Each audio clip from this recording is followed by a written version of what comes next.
Mashga bomba tushibdi, qatgadir, lekin men topa olmayapman. Nima bunaqa fake narsalar tarqatadi odamlar? Mana evakuatsiya kelgan, пожарныйlar dronlar. Опять полетела. Tinch. Dubai tinch managa. Dubai to a nearby shelter and get underground. But you see here the massive amount of destruction to this building. Mana Dubaymizda hamma narsa tinch, mana osmonimiz musaffo. Qattiqroq oyam turuvdi boya. Yo'q, raketalar uchmayapti bizda. İsrail aeroporti polni yopildi. Reyslar polni atmen bo'ldi. Mana raketalar.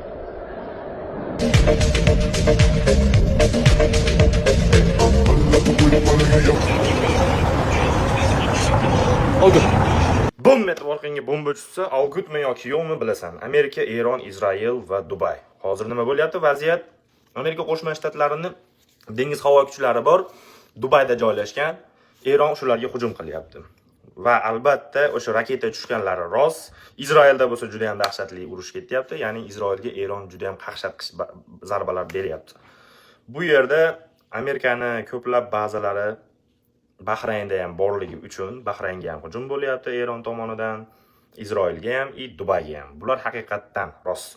Da endi ko'pchilik tinch, bizda yaxshi, zo'r deyotganining sababi bor yo'g'i shu bitta raketa uchib tushgan Dubayga, uni ham bartaraf qilib qolishgan, lekin baribir yomg'ir chiqqan, bitta bino yongandek, uni ham bartaraf qilishgan. Shuning uchun ham hamma yo'q hozircha sokin bo'lishini tilab qolamiz. Urushlardan Xudo saqlasin. Sizlarga tushunarli bo'lish uchun bu videoni olyapman. Amerikada bo'lsa, hozir juda ham sokin, tinchlik bo'laversin. Chunki o'zbeklarimiz, biznikilar har bir davlatda bor. Bahraynda ham, Izrailda ham, Eronda ham, Amerikada, Dubayda ayniqsa. Xulosa qilib aytganda, baribir ehtiyot bo'linglar. Alloh asrasin, har biringlarni joninglar sog' bo'lsin.